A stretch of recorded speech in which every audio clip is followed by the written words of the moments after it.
Aunque los gobiernos europeos anunciaron topes y alivios para las facturas de energía, la realidad es que sigues pagando la electricidad un 35% más cara que antes de la crisis.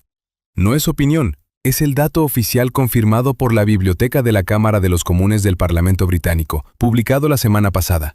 Incluso con la bajada del tope energético del 7% en abril de 2026, las facturas domésticas siguen estando un 35% por encima de los niveles anteriores a la crisis. Y el conflicto en el estrecho de Hormuz acaba de presionar los precios del gas al alza de nuevo. En ese contexto, la industria del aire acondicionado tiene una respuesta para ti. Una unidad de pared de 500 euros, más la instalación, más el mantenimiento, más el incremento en tu factura eléctrica cada verano. Un aparato que consume entre 1000 y 3500 vatios por hora según el modelo, que necesita refrigerantes químicos que deben ser recargados, que tiene compresores que fallan, filtros que se obstruyen y que, en el fondo, no hace nada que la física no pudiera hacer por 5 euros y un cubo de agua. Eso es exactamente lo que vamos a demostrar hoy. Con termodinámica, con la historia de una tecnología que tiene 3000 años de antigüedad y que fue utilizada por civilizaciones que sobrevivieron sin electricidad en climas de 45 grados. Y con instrucciones paso a paso para construir el equivalente funcional de un sistema de enfriamiento por evaporación con materiales que puedes comprar en cualquier ferretería o centro de jardinería por menos de lo que cuesta un café doble en un aeropuerto. La industria eléctrica prefiere que no sepas esto. El fabricante de aires acondicionados prefiere que no sepas esto. Pero la termodinámica no negocia. Y las leyes de la física no tienen departamento de marketing. Si este verano ya estás pensando en cómo vas a sobrevivir sin disparar tu factura eléctrica, escribe un 1 abajo. Necesitamos saber cuántas personas están en esa situación antes de que llegue el calor. Para entender por qué el truco que vamos a describir funciona, y por qué funciona mejor de lo que la industria quiere que creas, necesitas entender primero qué hace exactamente un aire acondicionado convencional. Porque la mayoría de la gente lo usa sin entender el mecanismo. Y esa ignorancia es precisamente el activo más valioso de las empresas eléctricas. Un aire acondicionado de compresión de vapor, que es el tipo más común, el que cuelga de la pared o se instala en la ventana, funciona mediante un ciclo termodinámico de 4 etapas. Primero, un compresor eléctrico comprime un gas refrigerante, normalmente un hidrofluorocarburo como el R410A, aumentando su temperatura y presión. Segundo, ese gas caliente y comprimido pasa por el condensador exterior, donde cede calor al aire exterior y se convierte en líquido. Tercero, ese líquido pasa por una válvula de expansión que reduce bruscamente su presión, lo que hace que se enfríe violentamente. Cuarto, ese líquido frío circula por el evaporador interior, donde absorbe el calor del aire de tu habitación y se evapora de nuevo, completando el ciclo. El resultado neto es simple. El calor de tu habitación se transfiere al exterior a través de un circuito de refrigerante bombeado por un motor eléctrico. Es efectivo, es potente. Y es enormemente costoso en términos energéticos porque el compresor, el componente más caro de energía del sistema, debe trabajar continuamente para mantener la presión diferencial que permite el ciclo.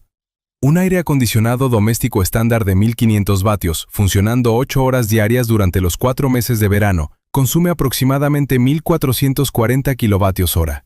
Al precio actual de la electricidad en el Reino Unido, 24,7 peniques por kilovatio hora según el tope de abril de 2026, esos son unos 355 libras solo en verano.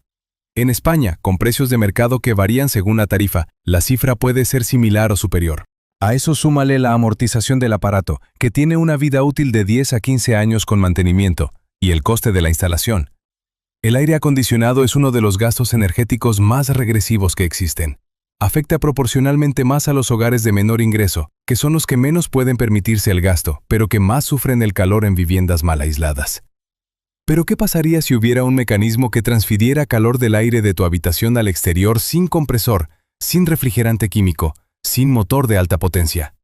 Un mecanismo que funcionara con los mismos principios termodinámicos que el aire acondicionado, pero usando la propiedad física más abundante y barata del planeta, el agua. Eso existe. Y tiene 3000 años de historia documentada. En la Persia antigua, en los territorios que hoy conocemos como Irán, había ciudades que alcanzaban los 45 grados centígrados en verano. No había electricidad, no había compresores, no había hidrofluorocarbonos.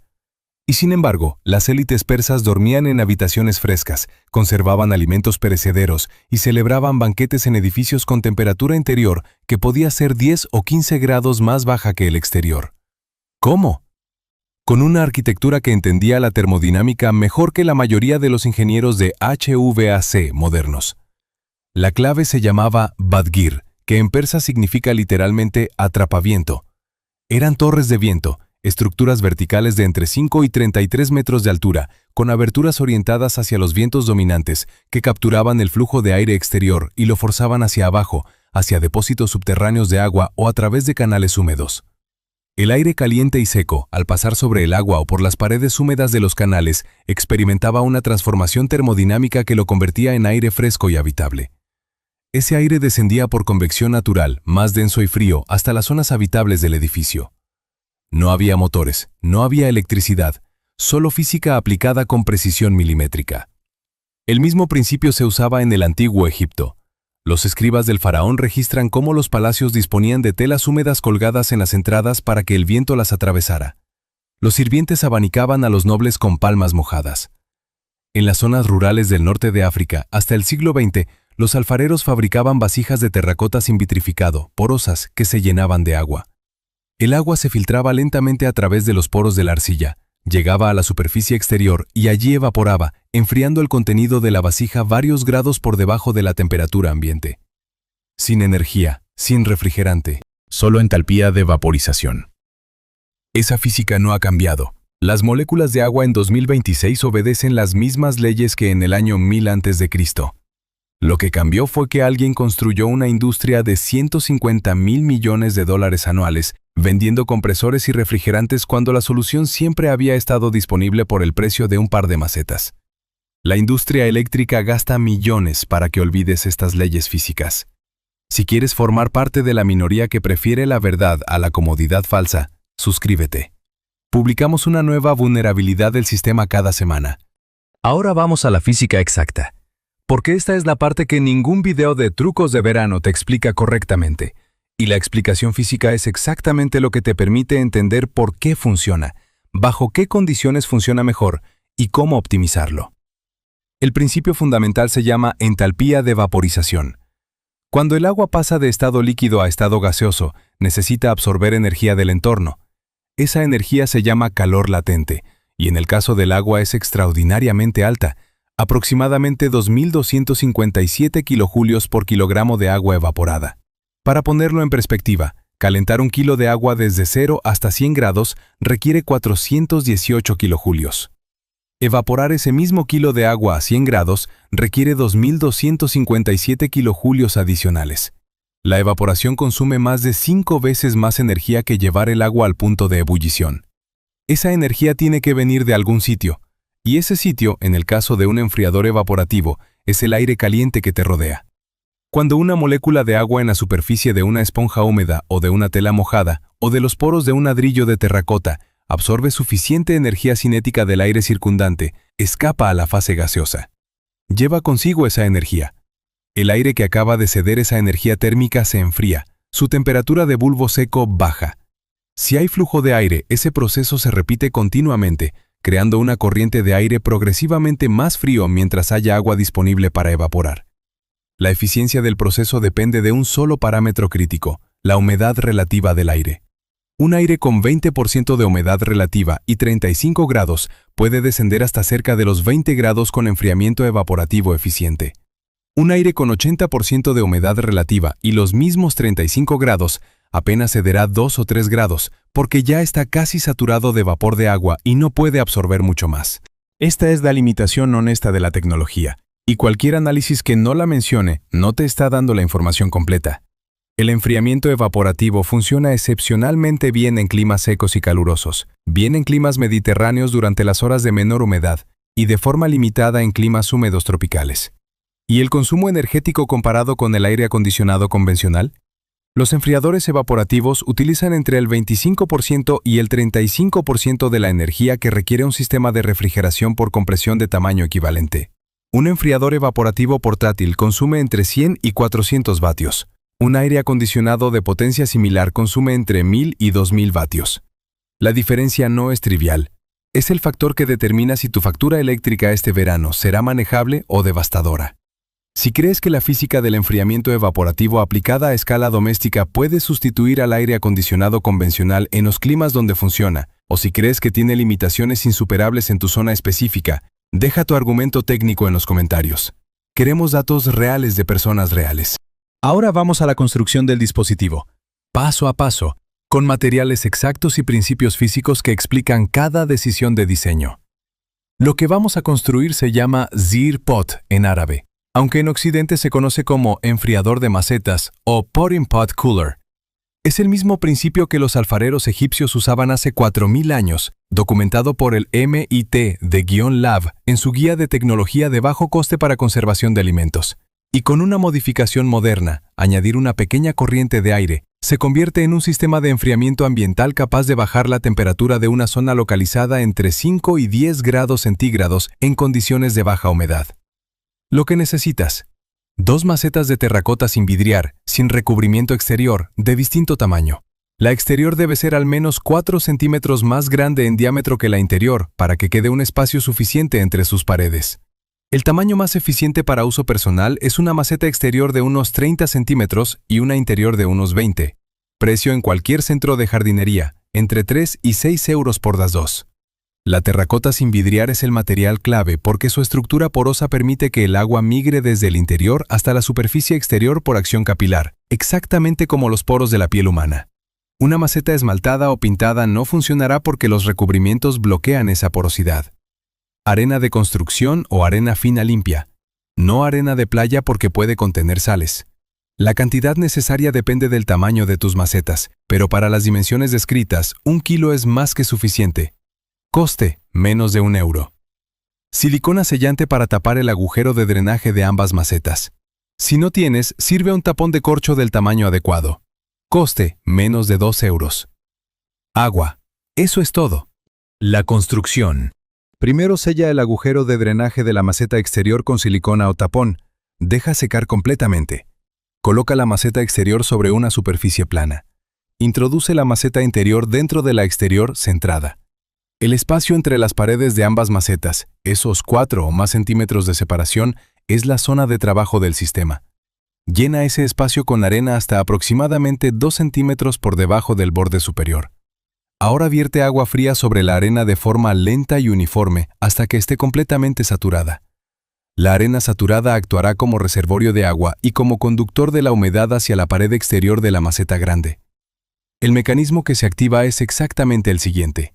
El agua en la arena migra por acción capilar a través de los poros de la pared de terracota de la maceta exterior.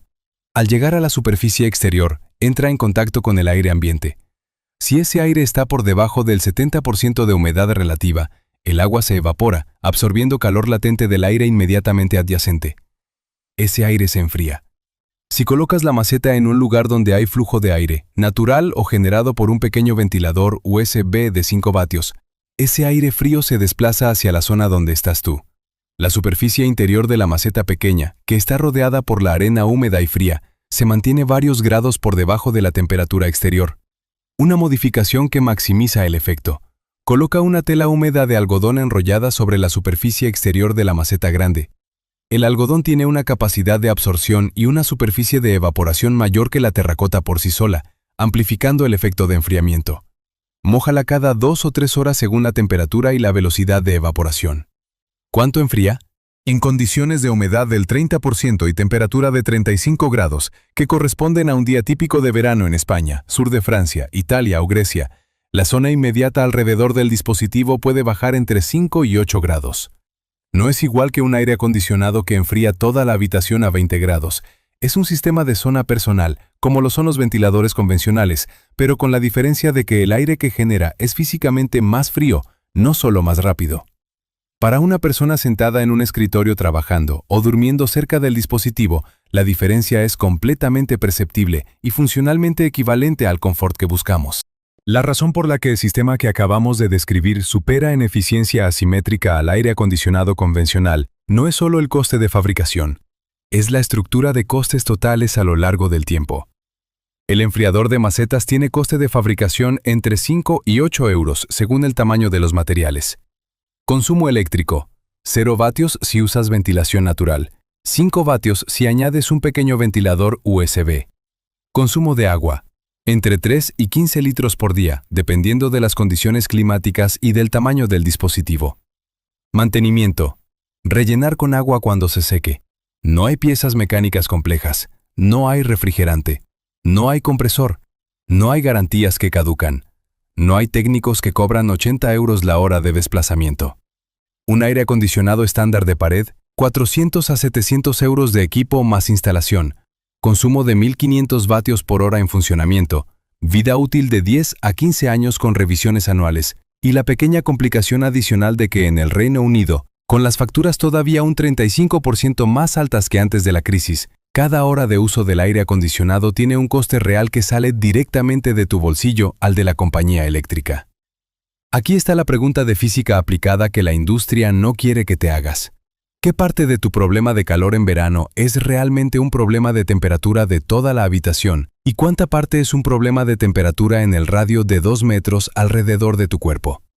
Porque si la respuesta honesta es, la mayor parte de mi incomodidad ocurre donde yo estoy, entonces un sistema de zona personal evaporativo resuelve el mismo problema por el 97% menos de coste de operación. Los beduinos del desierto del Sahara no climatizaban el desierto, climatizaban su tienda. Los persas no climatizaban Persia, climatizaban la sala donde vivían.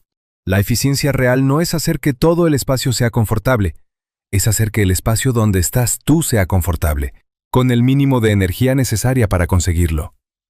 Ese es el principio de asimetría que la industria del aire acondicionado lleva décadas ocultando. No porque sea un secreto clasificado, sino porque revelar ese principio destruiría su modelo de negocio de vender equipos de 500 euros que consumen 1500 vatios para enfriar metros cúbicos de aire que en gran parte nadie está usando. Hay una última capa de este análisis que necesitas entender para aplicar esta estrategia de forma completa. El enfriador evaporativo de macetas no es la única aplicación del principio. Es la más simple y la más barata, pero el mismo mecanismo termodinámico escala hacia arriba. Un ventilador convencional de torre con una toalla húmeda colocada frente a él opera con el mismo principio, con menor eficiencia pero mayor simplicidad. Un paño húmedo colgado en la ventana por la que entra el aire de la noche en verano puede bajar la temperatura del cuarto 2 o 3 grados con cero coste energético adicional. Un recipiente con hielo colocado delante de un ventilador, técnica usada en los rodajes cinematográficos profesionales para enfriar zonas sin molestar con el ruido de equipos, combina el enfriamiento evaporativo con la inercia térmica del hielo para crear un efecto de baja temperatura local más intenso y prolongado. La arquitectura bioclimática, que es el nombre técnico de lo que los persas, los egipcios y los romanos hacían por intuición, incluye principios adicionales que amplifican el efecto pasivo. La ventilación cruzada, abrir ventanas en lados opuestos de la vivienda para crear un flujo de aire por convección, puede reducir la temperatura interior varios grados sin coste energético. La inercia térmica de los muros de piedra o ladrillo, que absorben calor durante el día y lo liberan por la noche, era el principio de refrigeración más eficiente de la arquitectura mediterránea clásica. El cerramiento de ventanas durante las horas de mayor calor y la apertura nocturna para purgar el calor acumulado puede hacer que una vivienda bien orientada sea habitable en verano sin ningún equipo mecánico. Ninguna de estas técnicas requiere invertir un solo euro en equipos, requieren entender la física. Y entender la física es exactamente lo que la industria del confort eléctrico no quiere que hagas. Porque cada grado que resuelves con física gratis es un grado que no resuelves comprando electricidad a 24,7 peniques el kilovatio hora. Las facturas de energía siguen un 35% por encima de los niveles precrisis. La OCDE proyecta que la inflación energética continuará presionando al alza durante 2026 por el conflicto en el estrecho de Hormuz. El verano está llegando. Y la industria eléctrica tiene una solución para ti que consiste en vender más electricidad cara. La termodinámica tiene otra solución. Cuesta menos de 5 euros, funciona desde hace 3000 años y no necesita contrato de mantenimiento. Pero el calor del verano es solo uno de los frentes abiertos. Hay algo que está destruyendo tu patrimonio con la misma silenciosa eficiencia con la que el calor destroza tu productividad y que tampoco tiene solución sencilla si no entiendes la física monetaria que hay detrás. Haz clic en el video que aparece en pantalla ahora mismo para ver cómo el 3,4% de inflación confirmado por la OCDE está erosionando exactamente el dinero que acabas de ahorrar en la factura eléctrica y la estrategia de los años 70 que protegió a miles de familias de ese proceso cuando nadie les avisó a tiempo.